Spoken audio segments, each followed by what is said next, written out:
pledge allegiance to the flag of the United States of America and to the republic for which it stands, one nation, under God, indivisible, with liberty and justice for all. Thank you, everyone, for coming tonight. It's a busy time of year. With that, I would roll call Superintendent Larson. Olem. Yes. Odie. Yes. Saxer is absent. Telcott. Yes. Scott. Thank you. With that, I would entertain a motion to approve the agenda as presented, please. So moved.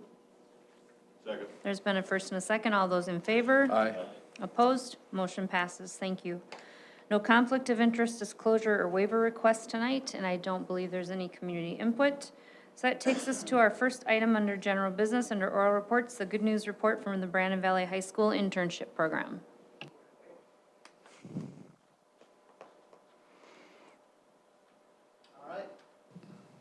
Is this working? There we go. Well, I'm going to speak just a little bit up front, maybe just a little bit of background, but through the strategic planning process, we did become aware of maybe an opportunity to grow, and that was maybe exposing our kids to authentic educational experiences while in high school. And it's something that obviously COVID, we hit a little bit of a road bump along the way. But it's a program that's starting to flourish. And one of the reasons it's starting to grow so much is because of Mr. Rothenberger. So I'm going to turn it over to him to talk a little bit about what we've been doing the last couple years.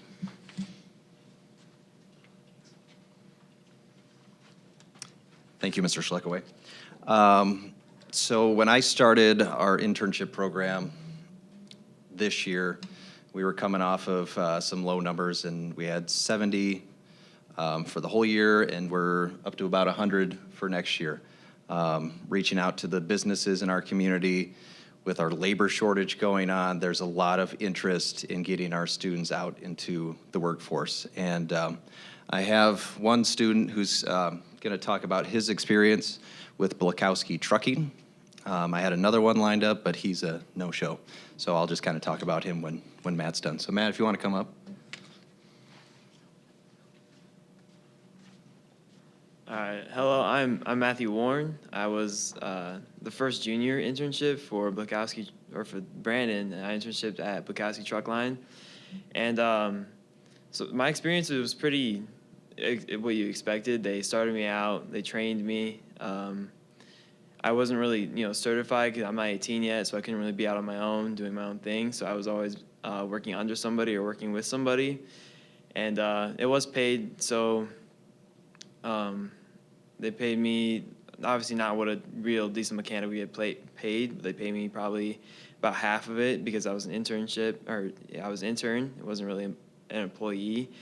And the hours, they kind of just, since their business was open 7 a.m. to 5 p.m., and I couldn't really get out of school until 11:30, noonish. And then since I also worked full-time at another place, Blue Beacon Truck Wash, so I kind of had to fluctuate my hours a little bit, and I would work from noon-ish to around 4 p.m., and then obviously go work at Blue Beacon, and it was pretty educational. I learned quite a bit. I learned exactly what I did and didn't want to do in the future. Yeah, that's about it. What are you going to do next year? Oh, next year. So next year I actually plan on working at either Richards or Marmon Energy as a welder, or another. I'm going to try out for diesel mechanic again, but it's a different type of machinery we work on over there. So hopefully that'll work out.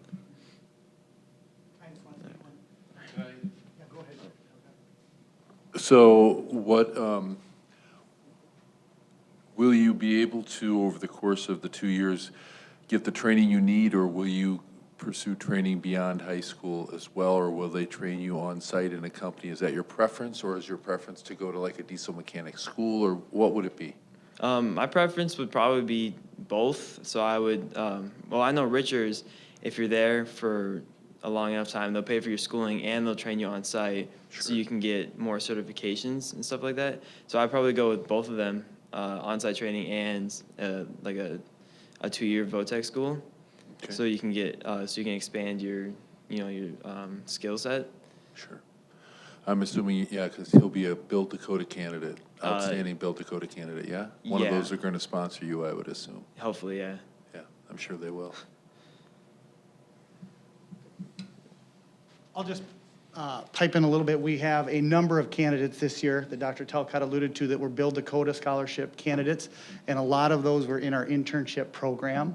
And so it's really neat to see all of that come to light. Another thing I want to mention is Sanford Aspire has been a huge thing that 4 years in the making, and so now the door is open there for students that are interested in going into the medical field and beyond the medical field. So we were the school that had the idea of, you know, what other needs do you have? And so we have a student that was placed in the cybersecurity or computer IT area, and I believe that Sanford has said if we could take 15 more of him, 10 more, 10 more just like that. But that's been an amazing experience too.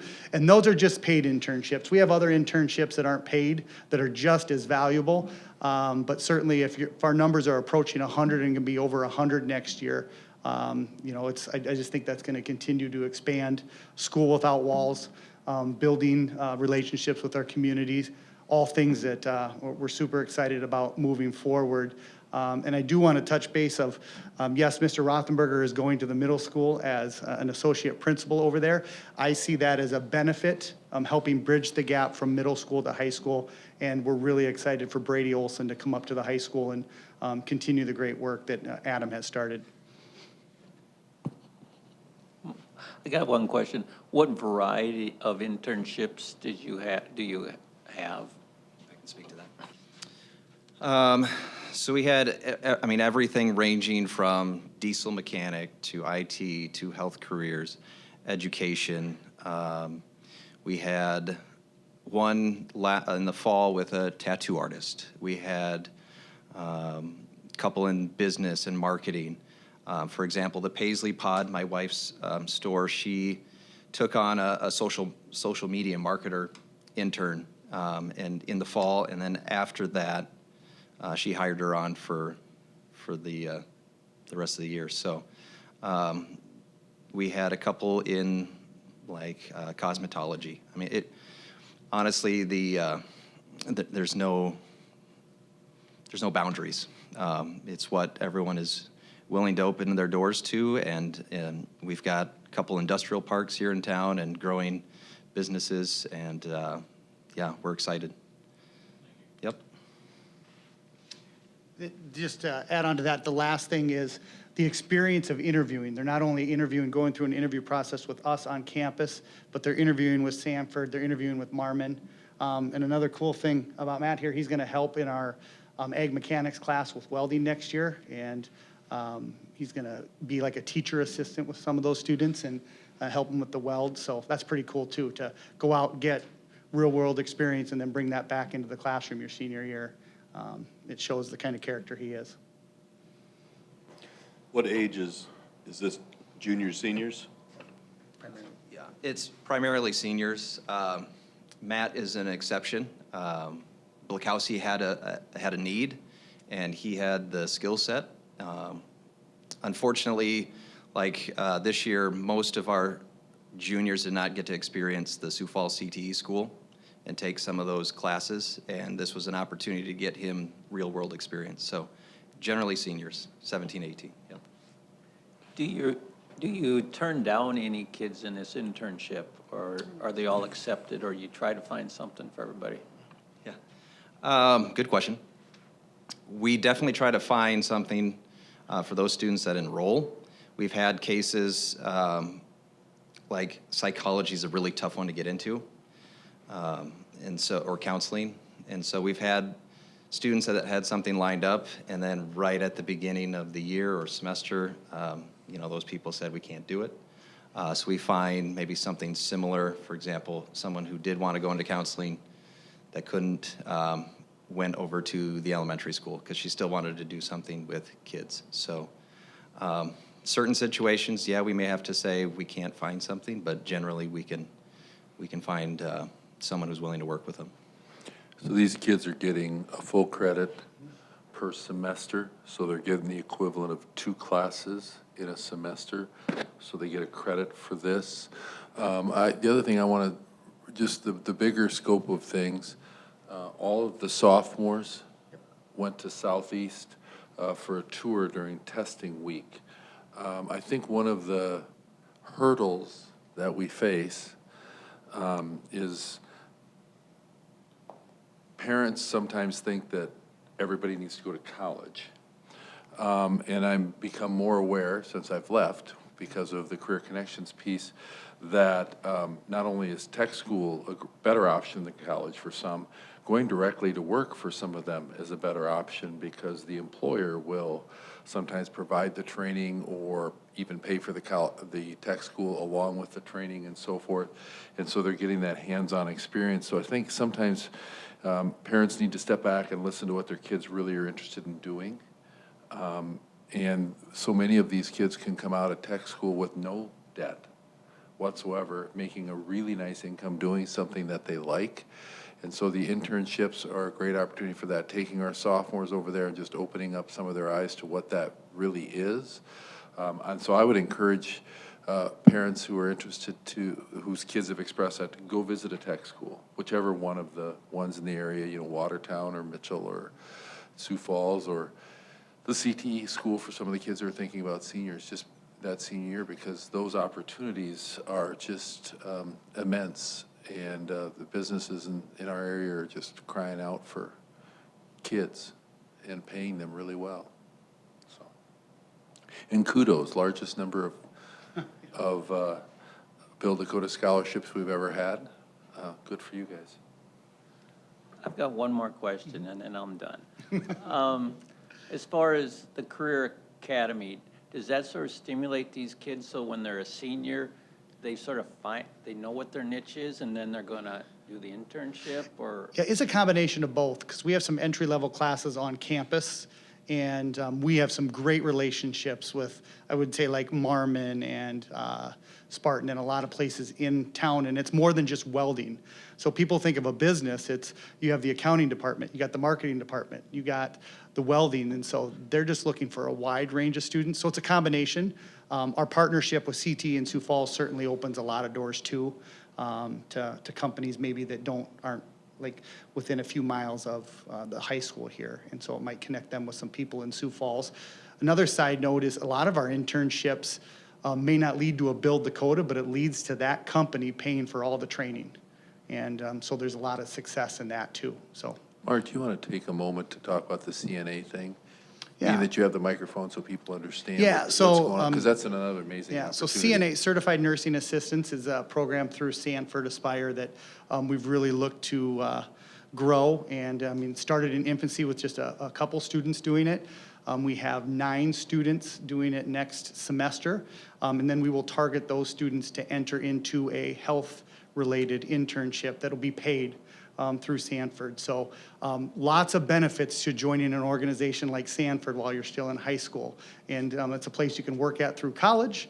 And then hopefully their hope is that they return to their organization. And so getting them at a younger age is certainly a benefit to them. That did take a little coercing by Dr. Larson and I up front when we originally started those conversations, but they ended up being all in by the time those conversations were done. So we're really proud of that model, and I just look for that to grow too. And so once the new addition's done, that'll certainly help with space here. Principal Skibstead is helping us out next year as we are going to do our CNA class down in his building. So something kind of neat that we needed a little bit of space. We didn't want them to have to drive all the way into Sioux Falls, and Principal Skibstead had the space for us for 1 year. So lots of really neat things with that that we're excited. Sanford is all in on expanding that beyond certified nursing assistants too, which I think will be a big deal. So two things. First and foremost, a giant thank you to all of our businesses that are cooperating partners and making this possible. This was a bit of a mentality shift. If you guys can remember 4 years ago when we started to have the conversation, and it was laid out so simple as go to school for a half a day, go to work for a half a day, receive academic credit for going to work while being paid. And that's really kind of what you as the Board of Education approved and allowed us the flexibility to do what we needed to accommodate and work with our employers. So that's the first item I want to just note. Thank you so much to the businesses that have partnered with us and continue to provide our kids those authentic learning opportunities. The second item, Matthew. So you had, I believe I got this correct, 2 years of internship with the same establishment? No, just this last semester. So I've only had one semester. Okay, so you've had this semester? Yeah. Gotcha. And are you, did I hear you intend to return to them this summer for employment or? No. They hired 2 or 3 different other people, so I was kind of thrown off to the side, which is understandable. But they kind of didn't have any work for me to do. I was just kind of being thrown out, and it just wasn't what I wanted to do. So I just chose not to continue with them. Very good, makes sense. So through your process, have you determined that diesel mechanics versus like auto mechanics, can you speak to just a little bit about what exactly you really enjoyed and also what you learned in terms of I'd like to do something different? Well, I actually have experience with diesel mechanic and automotive experience because I work on my own vehicles. My dad is he's a mechanic on the side, and so I really like the aspect of fixing things, especially cars, and or modifying them, which is what we would do at Bukowski's. Sometimes we'd modify some semis and some trailers to an extent to work more efficiently, and then the only differences between automotive and diesel tech is obviously the size difference. Yeah. And diesel tech, I feel like, requires a little bit more of mental strength as well as physical, obviously. And yeah, that's pretty much it for differences. Awesome, thank you.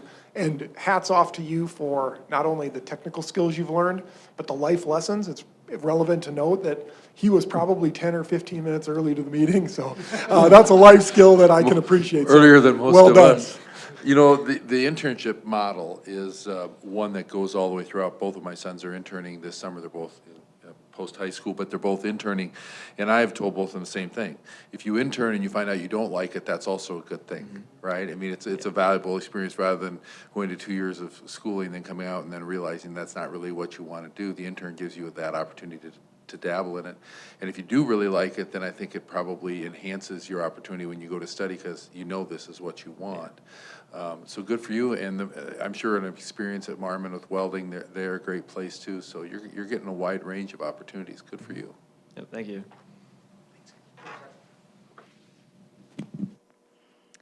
Thank you very much. Administration report, superintendent's report, Superintendent Larson. Thank you, Madam Chair. I just have a few items to update you on here this evening.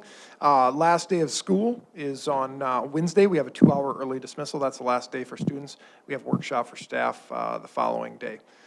School board news, there is no election necessary here this June. We had 2 petitions filed, so congratulations to Renee Ullum and David Bell, who will be seated at the annual meeting in July with no contested election. Link Summer Reading Program, it's a cooperative effort with Siouxland Library as well as Pizza Ranch. I would certainly encourage all of our students to participate. Leisure summer reading, critically important as folks work to not go down the summer slide. We continue to communicate to our families regarding the free breakfast and lunch ending in the Brandon Valley School District effective June 30th. Also relevant to note, there will be no summer feeding program. We will be utilizing CNS Angel funds to provide our English language learner summer school program lunch while they are on site. Accreditation, as stated, is scheduled for November of the upcoming fall. And in terms of budget, we are at the point where we're sharpening the pencil on the final numbers, and you will have a public budget hearing and potential action at the July meeting on the 18th. Centralized Communication Hub for the Brandon Valley High School edition has been developed and is posted on our high school webpage. In addition to that, it has been sent to all of our parents staff and patrons via our messaging system. That is a location where we will provide folks relevant information. In addition to operational information, for example, we'll have this north entry off of Holly Boulevard closed for a portion of June. The north entrance off of Split Rock will be closed for the entire months of June, July, and half of August. And then bus loop information, parking information, those various things will all be housed at that centralized location. So critical component for our folks to know and understand in terms of information regarding the agenda. With that, that's all I have this evening. Would certainly entertain any questions that you have.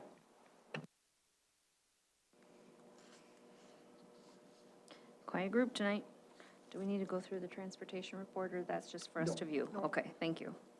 No board policy tonight. That takes us to our first item under general business, the Brandon Valley School District Pandemic Response Plan, which is a mandatory 6-month review. So, Madam Chair, as stated, it's a mandatory review and public hearing for our safe return plan and also our ESSER plan. As previously stated, there was going to be some recommended modifications. You can see here that within the recommended modified plan, in terms of COVID-19 individuals, we are recommending that they isolate in accordance with the South Dakota Department of Health. Masking protocol remains optional with no change. The daily health screening process, there is no change. If you're sick, stay home. Close contact protocol. An individual identified as a close contact should pre-screen for symptoms and may continue to attend school. So eliminating all of the masking requirement, number of day requirement, all of those various things for close contacts. We will not be contact tracing. This remains intact for those individuals who may be contacted by the Department of Health and notified that they were a close contact. So that's what that protocol is specifically for. Protocol for individuals exhibiting symptoms. They may be offered a surgical mask. They'll be evaluated by Student Health Services and may be required to leave the facility. We're providing our school nurses with the flexibility and discretion to manage those situations as they see fit. Positive case communication, we recommend that component of the plan just simply be deleted. Facility access usage, no change. So there'll be no change. Facility remains open. In terms of the ARP ESSER plan, you have already approved that budgetarily. And you can see the wide variety of items outlined within that plan, amounting to a little over $1 million. Would note that we will again be doing our mandatory 6-month review in December and then also next summer as is required by federal statute. So at this point in time, Madam Chair, would certainly open it to the floor if there is anyone who would like to make comment regarding the pandemic response plan, both the safe return plan and ESSER plan. It's necessary to have the public hearing at this time.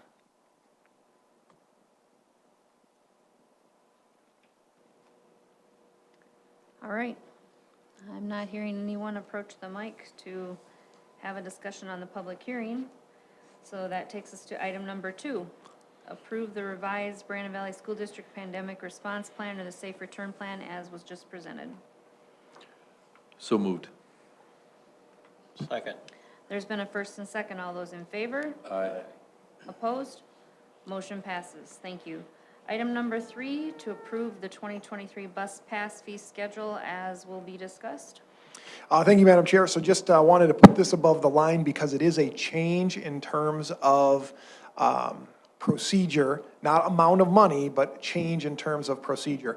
So what we are moving to is a one-time bus pass fee as opposed to a semester bus pass fee. So it's a yearly bus pass fee as opposed to a semester 1 and semester 2 bus pass fee. So what we are recommending is an in-district fee of $150 per student per year with a family maximum of $350 per year. This year and in previous years, it was $75 per semester with a $350 per year maximum.